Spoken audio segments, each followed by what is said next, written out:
Welcome to Shri Nagu vlogs. ఈరోజు వచ్చేసి మనం కళ్ళద్దాల గురించి మాట్లాడుకుందాం అని చెప్పేసి అన్నాను కదా. చాలా వరకు అందరూ కూడా చిన్నప్పుడు మన అమ్మమ్మ, నానమ్మ, తాతయ్య వాళ్ళు కళ్ళద్దాలు తీసి పక్కన పెట్టేస్తే మనం తీసుకొని పెట్టుకొని మంచిగా ఎంజాయ్ చేసేవాళ్ళం కదా, ఆడుకుంటాం కదా. ఇప్పటికి కూడా నా పిల్లలు నేను స్పెట్స్ తీసి పక్కన పెట్టేస్తే వాళ్ళు పెట్టుకొని తిరుగుతూ ఉంటారు. నేను చెప్తాను, అరే బాబు చిన్నప్పుడు బాగుంటుందిరా ఎంజాయ్ చేయడానికి, తర్వాత దానివల్ల చాలా ఇబ్బందులు ఉంటాయి అని చెప్తా. ఫస్ట్ నా గురించి నేను చెప్తాను. నాకు ఈ స్పెక్ట్స్ వచ్చేసి నేను డిగ్రీ చదువుతున్న టైంలో వచ్చిందనమాట. సైట్ కంట్రోల్లో ఉండాలి కాబట్టి రెగ్యులర్గా నేను పెట్టుకుంటానే ఉంటాను. నాకు ఈ కళ్ళద్దాలు లేకపోవడం వల్ల ఎలాంటి ఇబ్బందులు ఉండవు, మంచిగా కనిపిస్తుంది. కాకపోతే సైట్ని కంట్రోల్లో ఉంచుకోవాలి కాబట్టి నేను రెగ్యులర్గా పెట్టుకుంటాను. నేను ఈ కళ్ళద్దాల వల్ల బాగా ఇబ్బంది పడిన, బాగా హర్ట్ అయిన ఒక విషయం ఏంటి అంటే, మా పెళ్లి చూపులప్పుడు మా హస్బెండ్కి కూడా నేను కళ్ళద్దాలు పెట్టుకుంటున్నాను అనే విషయం తెలియాలి అని చెప్పేసి నేను కళ్ళద్దాలతోనే పెళ్లి చూపులకు అటెండ్ అయ్యాను అనమాట. మా హస్బెండ్కి నేను స్పెట్స్ పెట్టుకోవడం వల్ల ఎలాంటి ఇబ్బంది లేదు. ఆయన ఎప్పుడు అబ్జెక్ట్ కూడా చేయలేదు నన్ను, ఎందుకు పెట్టుకుంటున్నావు ఏంటి అని చెప్పేసి. అయితే నా పెళ్లి చూపులకు వచ్చి వెళ్ళిన తర్వాత మా అత్తింటి తరఫున కొంతమంది మా ఒక ఆడపడుచు దగ్గర అన్నారంట, మీ వదినికి కళ్ళద్దాలు ఉన్నాయి, కళ్ళు కనిపిస్తాయో లేవో అని చెప్పేసి అన్నారంట. ఒక సందర్భంలో ఆ అమ్మాయి నాకు చెప్పింది అనమాట. ఆ మాట విన్నాక నాకు చాలా బాధ అనిపించింది అనమాట, చాలా హర్టింగ్ అనిపించింది. కళ్ళజోడు పెట్టుకున్నంత మాత్రాన గుడ్డోళ్ళు అయిపోతారా? సరే, నేను గుడ్డిదాన్ని అనుకుందాము, గుడ్డిదాన్ని అయితే పెళ్లి చేసుకోకూడదా నేను?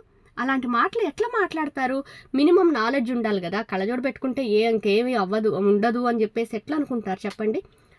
ఆ విషయంలో నేను చాలా బాధపడ్డాను. తర్వాత నాకు ఏమనిపించిందంటే, మినిమం నాలెడ్జ్ లేని పర్సన్స్, బ్రెయిన్లెస్ ఫెలోస్ అని చెప్పేసి నేను ఇంకా వర్డ్స్ని తీసుకోవడం కూడా మానేశాను అనమాట.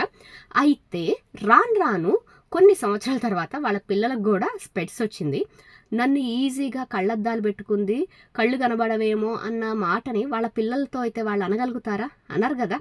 ఒక మాట నోరుంది కదా అని ఆ నరం లేని నాలుకని ఎట్లా పడితే అట్లా ఎట్లా ఆడిస్తారు? నేను ఫేస్ చేసిన అతి పెద్ద ప్రాబ్లం అనమాట. కళ్ళజోడు పెట్టుకోవడం వల్ల అంత పెద్ద మాటలు పడ్డాను. ఇదొకటి నేను బాగా ఇబ్బంది పడ్డది. అయితే రెగ్యులర్గా నాలాగా స్పెట్స్ పెట్టుకునేవాళ్ళు ఎక్కువ దేనివల్ల ప్రాబ్లమ్స్ ఫేస్ చేస్తారంటే, గవర్నమెంట్ జాబ్స్లో defence, police, navy, air force, military ఇలాంటి జాబ్స్ ఉంటాయి కదా. ఇలాంటి జాబ్స్కి అప్లై చేసుకునే వాళ్ళకి సైట్ ఉంటే జాబ్కి అప్లై చేసుకోవడానికి అవకాశం ఉండదు కదా. అప్లై చేసుకున్నా కూడా తర్వాత ఎలో చేయరు కదా. అయితే మా బావగారు ఇప్పుడు ప్రజెంట్ ఒక లీడింగ్ న్యూస్ ఛానల్లో ఒక మంచి పొజిషన్లో ఉన్నారు. బావగారికి చిన్నప్పుడు తేనెటీగలు గుర్తాయంట తల మీద, దానివల్ల ఆ కళ్ళకి వెళ్ళే నరాలకి ఎఫెక్ట్ అయ్యాయంట. ఆయనకి సైట్ వచ్చేసింది అనమాట. యాక్చువల్గా బావగారికి మిలిటరీలో జాయిన్ అవ్వాలి అని చెప్పేసి బాగా ఇంట్రెస్ట్ ఉండేది. ఈ సైట్ ప్రాబ్లం వల్ల పాపం ఆయన దానికి ఇంకా వెళ్ళలేదనమాట. అంటే ఇలాగా ఈ సైట్ ఎఫెక్ట్తో చాలామంది ఇలాంటి చాలా ఇష్టంగా ఉన్న జాబ్స్ని మిస్ అయిన వాళ్ళు చాలామంది ఉండుంటారు. నేను ఒకటి ప్రాబ్లం ఫేస్ చేశా, మా బావగారు ఒక ప్రాబ్లం ఫేస్ చేశారు ఈ కళ్ళద్దాల వల్ల. ఇంకొక విషయం, స్పెట్స్ ఉన్న వాళ్ళు నాకు తెలిసి ప్రతి ఒక్కళ్ళు ఈ ప్రాబ్లం ఫేస్ చేస్తుంటారు. నాకు స్పెట్స్ పెట్టుకున్నాను అంటే స్నానానికి వెళ్ళిపోయినా కూడా నాకు ఆ విషయం తెలియదు. నా బాడీలో ఈ కళ్ళజోడు అనేది ఒక పార్ట్ అయిపోయింది అనమాట. నాకే కాదు, రెగ్యులర్గా స్పెట్స్ వాడే వాళ్ళందరికీ అట్లాగే ఉంటుంది.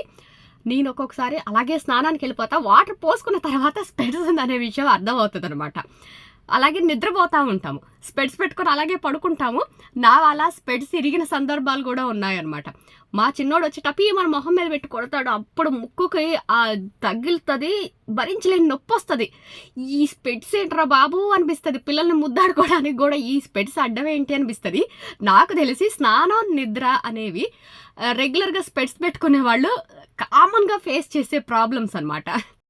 ఇంకొకటి ఏంటి అంటే, కళ్ళద్దాలకి కళ్ళు బాగా అలవాటు పడిపోయి ఉంటాయన్నమాట. అవి తీసేస్తే మార్నింగ్ నుంచి పెట్టుకోకపోతే ఏమనిపించదు, ఒకసారి పెట్టుకున్నామంటే ఇంకొకసారికి మనం కళ్ళద్దాలు వెతుక్కోవాల్సి వస్తుంది. అయితే నాకు ఒక్కొక్కసారి కళ్ళద్దాలు అలా పెట్టి ఎక్కడ పెట్టారో గుర్తుండదు. నేనే కాదు, కళ్ళద్దాలు రెగ్యులర్గా పెట్టుకునే వాళ్ళు ఫేస్ చేసే ప్రాబ్లం కూడా ఇదే అనమాట. కళ్ళద్దాలు వెతుక్కోవడానికి ఇట్లా వెతుక్కోవాల్సి వస్తుంది. కళ్ళద్దాలకి రింగ్ ఇచ్చుకునే ఆప్షన్ ఉంటే బాగుండు అని కూడా అనిపిస్తుంది అనమాట. అంతలా ఇబ్బంది పడతాం కళ్ళద్దాలు ఎక్కడైనా పెట్టి వెతుక్కోవడానికి. అంటే ప్రాబ్లం ఏమి ఉండదు కానీ మనం ఫీల్ అయిపోతాం, కనబడట్లేదు అని చెప్పేసి. ఆ కళ్ళద్దాలను ఎత్తుకోవడం పెద్ద టాస్క్ అయిపోయింది అనమాట. నేను మా బావగారు, మా అక్క అదే అనుకుంటా ఉంటాం. మీ ముగ్గురు ఎప్పుడైనా ఎక్కడైనా స్పెట్స్ పెట్టి అది దొరకట్లేదు అనుకో, నాకు ఒకసారి నీ స్పెట్స్ నుంచి నాకు రింగ్ ఇవ్వు అని చెప్పేసి అంటా ఉంటుంది మా అక్క.